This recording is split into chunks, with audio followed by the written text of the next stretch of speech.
السلام عليكم ورحمة الله وبركاته. دعوتك نجني ربي رحمن نساء تل إساء بركان إساء إسن الرهجرات وجتة سجنتان يرودر برتي لولا إجارة إثيوبيا مياتي في سننجبه مال فكاتا وانجر جل كبين تري لولا سنة كيستي نانو اللي تا جل كباهم نسين في لولا بني هم نجود جم كان درسودان هجنم أكتة كاسة تري akkuma kana naannoon leeqa guduruun horroon nageenyaan dhiisee gibira gabbaree dabarse jimmaan onna ga'us akkuma kana lolli guumaa irratti guddaan geggeeffame achi ka'ee limmu keessatti lolli ulfaataan marsaa hedduu minilikii fi ummata limmu gidduutti akka ture akkuma kana san booda gommatti gommarraa geeraatti tarkaanfate bara 1887 jechuudha. Walumaa galatti naannoon gibee kan inni hedduu lolli irra ture kan inni baay'ee miidhames ofirraas qabsaas amantii ofirraa dachii ofirraa qabsaa ture aarsaan guddaan bara 1881 hanga 87 keessa kan inni baay'ee aarsaan gurguddaan kaffalame 87tti humni naannoo gibee hundi isaayyuu dadhabee to'annoo humna minilik yookiin humna nafxeenyaa kana jala galee guutummaan guutuutti warra riphee lolu malee inni kaan jechuudha lolli qindaa'aan dadhabee ture. Lolli qindaa'aan dadhabee uummanni naannoo kamiituu gibira gabbaraa ture. Jimma qofatu bulchiinsi biraa dhufee irraan kaa'amne abbaan Jifaar akkuma nugus jedhamanii mootii jedhamanitti hafanii minilikis yeroo xalayaa barreessu nugus abbaa Jifaar jedheetuma barreessaa ture. Akkasin jedhu waan jedhu wahii kitaabni tokko tokko dubbataa ture dogongora xalayaa minilik ofiifuu dubbiseen ture naannoo biraa warra nagaadhaan dhiisee jedhe jara akka morodaa kanas jara akka sheeko jolee kana maqaan mootii jedhu irraa kaafame kan abbaa Jifaar immoo irraan kaane mootii abbaa Jifaar jedhamee hafe kan minilik 89 erga Yohaannis ajjeefame atsee waan jedhu ol hiixatee fudhatee moggaafatee jechuudha mootii mootuwwan isa jedhu jechuudha maqaan jibbamaa rabbi biratti inna akhnaa al ismi indallahi an yusamma ar-rajulu malika al-amlaak mootii mootuwwanii ofiin jechuun maqaa irra jibbama rabbiin biratti isa kana moggaafatenni kan abbaa Jifaar mootii jedhamee hafe warri kaan maqaa giraazmaach dajjazmaach maal waan jedhu kanatti moggaasanii amma ega 87tti dadhabee maaltu ture taateen adda addaa lolli qindaa'aan ture tokko naannoo gibee keessa inni cimaan booda sanaati bara 1999 hanga 19 bara 1899 hanga 1902 waggaa sadii lolli cimaan guumaa keessatti ture guumaa qofaa miti nama firrisaa abbaa Joobir jedhamu gosuma mootii guumaa gosa adamii keessaa kan ta'e yeroo lolaa sana kan baqatee deeme yeroo baay'ee bakka hajjii bakka adda addaa deeme Sheekh Abdurrahmaan jedhamu nama gosa gommaatii waliin ta'uudhaan waraana qindeessanii gara guumaatti as deebi'an gara guumaa yeroo as deebi'anu geeraas gommaanis hanga ta'e hammatanii mootummaa of danda'e ta'uu labsanii 1899 kun mootummaa of danda'e jedhanii labsanii biyyarraa hammas qabsaa'u loluu jalqaban firrisaan kun gosa jara adamii sana ta'uu wajjin nama amantii islaamaa baay'ee jabeessuudha kitaaba masaajaa irratti seeraan barreeffamee jira waa'in isaa amantii jabeessuurraa kan ka'e aadaan lolaa kun yeroo loltanii ajjeeftan qaama namaan ciccirina gootummaadha jettanii isa qaama saalaa dhiira du'u irraa kuttanu dhaabaa yeroo loltan kana guddina rabbii faarsaa malee mootii yookiin immoo ajajaa keessan hin faarsinaa jechuudhaan namoonni guuma baay'een isa jala hiriire ofii isaatii sooma akka lolaa ture ibaadaa adda addaatti akka jabaataa ture ummanni guumaallee walaloo mana 153 kan ummanni guumaattiin isa faarse barreeffamee jira kitaaba sanarra barreeffamuun isaa yeroo sana malee hammaa miti yeroo sana barreeffame malee waan booda kana afoolarraa funaanamee barreeffame miti firrisaan lola yeroo sana jalqabeen marsaa torba lolee injifate marsaa torba lolee asii dhidheessa cehee hanga bunnu hanga eessaa lolee yeroo sana ras Tasammaa Naadoo marsaa hedduu hooggantoonni isaa ittiin lolee. Tasammaa Naadoo jechuun kan isii bal'achaachoo jedhamtu yookiin Haliimaa abbaa foggii isii kafarte san fuudhee waliin naannoo kana bulchaa turedha jechuudha. Iluu Baaboor jedhee. Inni immoo Iluu Baaboor isa jedhamu kana dhiisee Guumayii fi Geeraa fi Gommaan hanga ta'e walitti qabeeti firrisaan kan inni bulchuu jalqabe. Lola marsaa torbaa booda waggaa 3 booda jechuudha. Yeroo hedduu injifatee yeroo hedduu booji'ee ka'ee san booda injifatame. Yeroo injifatamu inni hin qabamne ni bahee namoonni gariin ni ajjeefamanii haala saniin keessa darbee jechuudha. Inni kun taatee guddaa tokko naannoo Guumaa keessaa fi Geeraa keessatti ta'edha lolli ulfaataan kuni. Yeroo sanaa kaasee wanni ture gurra riphee lolaadha. Riphee lolaan kun Jimma keessa, Limmu keessa, Guumaa keessa, Gomma keessa baay'eetu turan. Lakkaa'anii fixuuf hin danda'amu. Maal ta'e namni seenaa jaraa dubbatu, namni gootummaa jaraa kana ibsu, miidiyaan dubbatu ala dhabamu baay'een nama dagataa deeme. Fakkeenyaaf Hasan Garimmaa dhaloota Jimmaa hunda biratti gootummaadhaan akka nama xiyyiitii nyaatee tufuutti kan beekamudha. Kan nafxanyoota marsaa meeqa rukutee duuba deebisee meeqan jaraa fixee lola Gibee kan jedhamee beekamu keessatti Gibee Jimmaarra dhaabatee kan marsaa meeqa lolee Gibeerraa kaasee hanga ol deemee gara Dedoo Aadichoo jedhamu achii kaasee hanga Dilbii hanga Aadichoo warra nafxanyaa kana marsaa hedduu lolee duuba deebisaa ture. Dhumarratti kan du'eedha.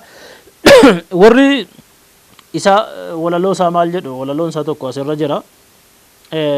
Irraan gadee Aadichoo dalga mana duuyyamoo godastaa eekakata qawwee baree haqata rasaasni meeqa jennaan 260 dirribii mudhii malee agalgiliin baachisee 90 baachisee 9 bishaan nyaachisee.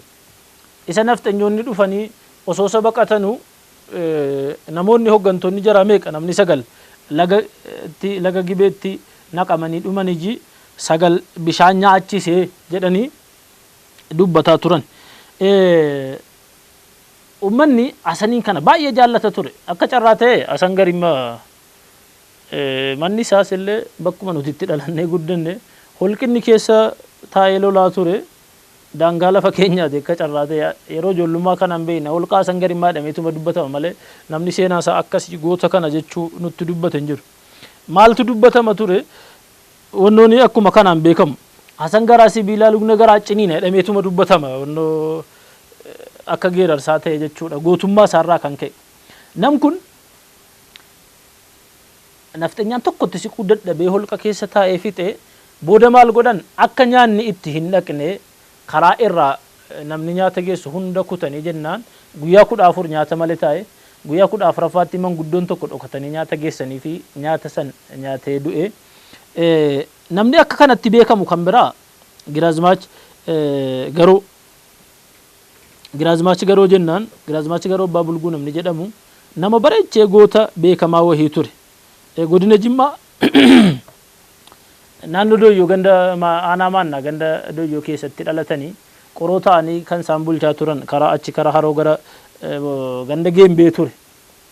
Ganda Geembee kana bara Haile Sillaasee keessa waggaa 3 gibira dhoowwatanii qabsaa'anii fincilanii lolaa turan. Booda waraanni hedduutti bobbaafamee hedduu ofirraa rukutanii waraana 100 meeqa fixanii akkasitti fincilanii lolaa turan.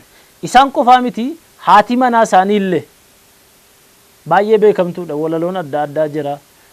Warri Giraazmaachi Maroo wondoboo dachaafattee gildiira tarkaanfattee dhiira shangalaafatte wanta akkas jedhamu kun warri Giraazmaachi Maroo dachaafattee gildiira tarkaanfattee dhiira shangalaafatte gootummaa isiin qabdurraa namoota yeroo sana jarri fixan hedduu jara. Galmee obboleessi keenya tokko kitaaba isaarratti Nabaanishaa fi waa'ee kana qorataa ture. Anillee seenaa warra duraan qoradhe malee isa kana baay'een qorannee sirriitti galmeessee lafa kaa'ee jira. Akkuma kana Gomma keessas jarri akka Abbaa Luleessaa Limmu keessa lakkoofsan qabu silaa baay'eedha. haala kanaan fincilanii lolaa turan. Lolli qindaa'aan naannoo Gibee keessatti kan inni qindaa'ee jalqabame bara Haile Sillaaseen seenuu fi bara Haile Sillaaseen baqatu keessa. Bara Haile Sillaaseen seene keessa lolli qindaa'aan ture naannoo Limmuutti deebi'ee jalqabame. Eessarraa jalqabame? Sila Limmuu keessatti abbaan olii gaafa dura jaarsummaadhaan gibira gabbaranii dhiisanii turani. Garuu Haile Sillaaseen erga seenee marii jalqabaa irratti shira wahii mari'atani. Shirri sun maal inni? Ummanni Oromoo, ummanni Muslimaa baay'atee yoo akka kanaan baratan nurra garagalu biyya kana nurkaa fudhatu, kanaafu akka jarri hin baranne, akka jarri waraanatti hin seenne gochuu qabna waan jedhu marii dhoksaadhaan mari'atani. Abbaan olii immoo yeroo sana akka amaaromanii keessa seenanii turan. Achi ta'anii waan kana dhagahanii waan ba'aniif baay'ee gaddanii waadaa sana diigan. Waadaa sana yeroo diigan lolli gidduu jaraatti baname. Lola ulfaataatu Limmuun keessa bakka Sawuddee jedhamutti geggeeffame. Lola sana irratti namoonni Limmuu baay'ee miidhaman. Sababa lamaaf miidhaman. Sababni tokkoffaa waadaa diignaan amaarri hedduutti qophaa'ee iccitii keenya baase, isa nuti Oromoo irratti Muslima irratti mari'anne iccitii keenya baase jedhanii hedduutti qophaa'an. Lammaffaa gantoota baay'eetu Oromoo keessaa bitame yeroo sanatti. Akkuma kana ummanni Oromoos loluuf qophiin turre. Sababa kana lola Sawuddee irratti Oromoonni baay'ee miidhamani. Abbaan oliis summiidhaan 19 naannoo 31 kana keessaa ajjeefaman. Limmuu ammas hin dhaabbanne hanga 34tti 1934 hanga 34tti bakka abbaa olii bu'anii ilmi isaanii abbaa maccaa hedduu lolaa turan. Walirraa bakka bu'uun kun aadaa bokkuu Limmuu 1934 Awurooppaa yookiin 1926 isa biyya kana lakkoofsa kana bashaa jedhan kanatti dhaabbate. San booda Limmuu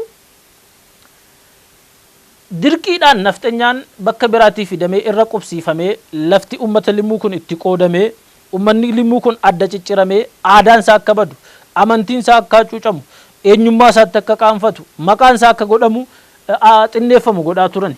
Fakkeenyaaf waan Limmuuttiin naannoo Gibee keessa addattiin sababa sana adda ta'een isinii hima. Naannoo Gibee bakka biraatti bakki kamuu guyyaa Jumaa sangaan qotu. Garuu Limmuu guyyaa Jumaa sangaa qota ture. Naannoon Gibee, naannoon Muslimaa tokkollee guyyaan guddaa yookiin alhadaa kabajamuu dhageenyeetu man beeynu. Booda kana magaalaatti dhufnee kan ummanni guyyaa kana kabaju dhageenye nafxanyoonni kun. Limmuu immoo guyyaa san kabaja ture. Maaliif? Aadaan dhiibbaan irra qaqqabuurraa kan ka'e jechuudha naannoo Limmuu irratti. Naannoo Gibee keessaa sababa ciminaa fi gootummaa fi jilbeenfachuu diduu jaraa aadaa jaraa hanga liqimsamu fidanii irratti hojjetan jechuudha.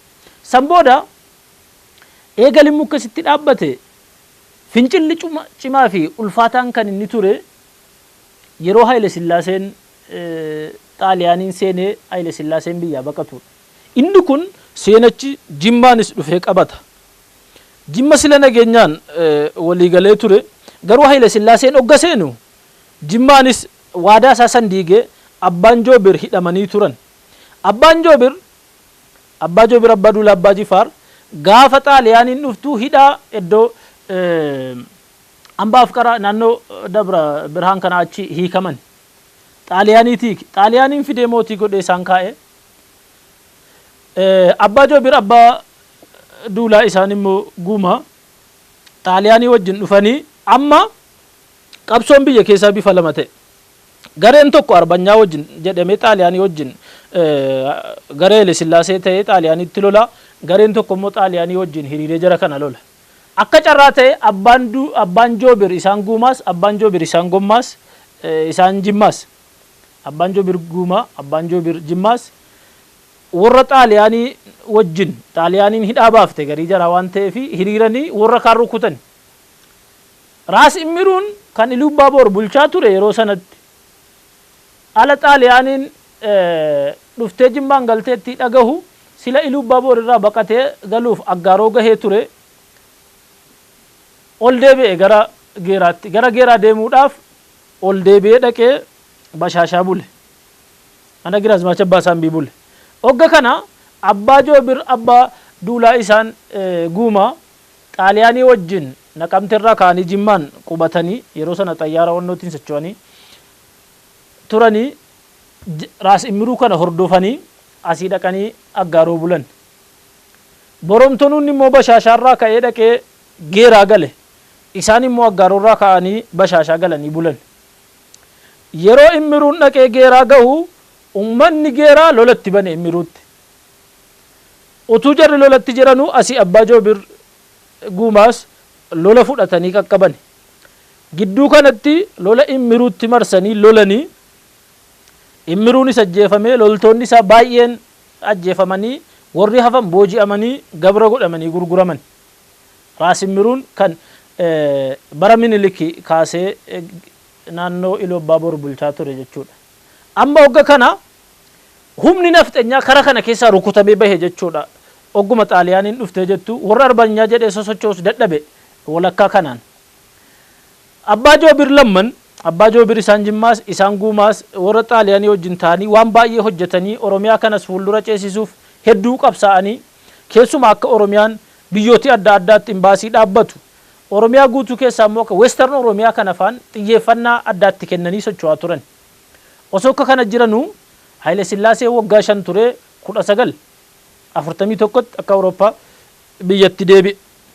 Yeroo biyyatti deebi'u amma lolli qindaa'aan ulfaataan eessa ture Guumaadhaaf warra nafxeenyaa kana Haile Sillaasee gidduu ture.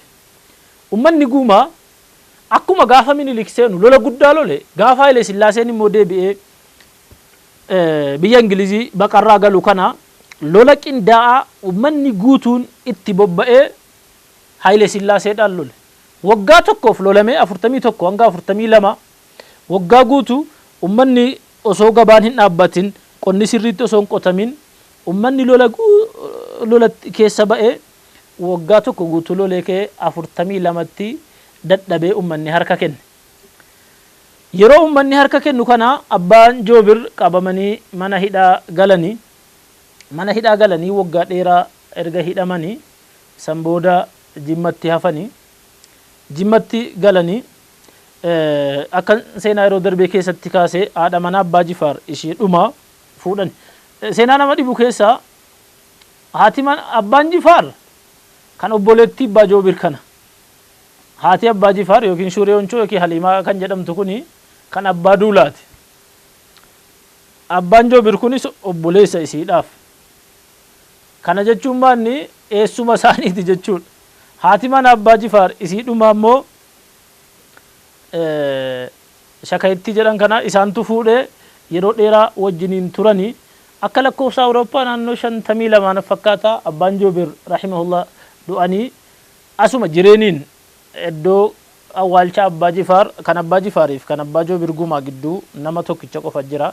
Kana jechuun maanni hariiroon mootummaa Guumaa fi mootummaa Jimmaa gidduu ture baay'ee cimaadha jechuudha. Yeroo jalqabaa haadhumti abbaa Joobir kun nama diggoodha. Genne diggitti jedhamanii beekamu Guumaatti jechuudha. Bulchaniiru bara amma olaantummaa nafxeenyaan dhufee seenu san keessa gara waggaa 13 bulchan. Intalli genne diggittii sun immoo booda Jimmatti heerumtee abbaa Jifaar kana deesse.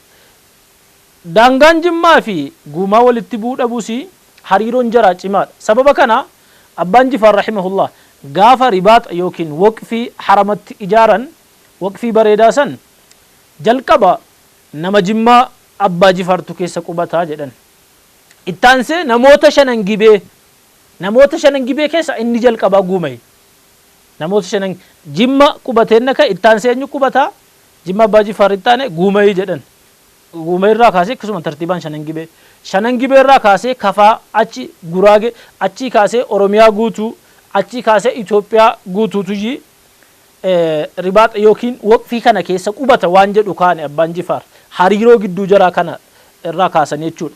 Kanaaf walumaa galatti kanaan asirratti dubbachuu fedhe qabsoon ummanni sun kaffale biyya ofiirraa amantii ofiirraa eenyummaa ofii hundarraa deebisuudhaaf qabsoo guddaa qabsaa'ee aarsaa guddaa wareega guddaa kaffale seenaa kana warri immoo sirriitti irra qorate warri professionally hojiin jaraa seenaa ta'e bal'isee qoratee waan kana ummataa ibsuu barbaachisan jedha. Wassalaamu alaikum warahmatullahi wabarakatuh.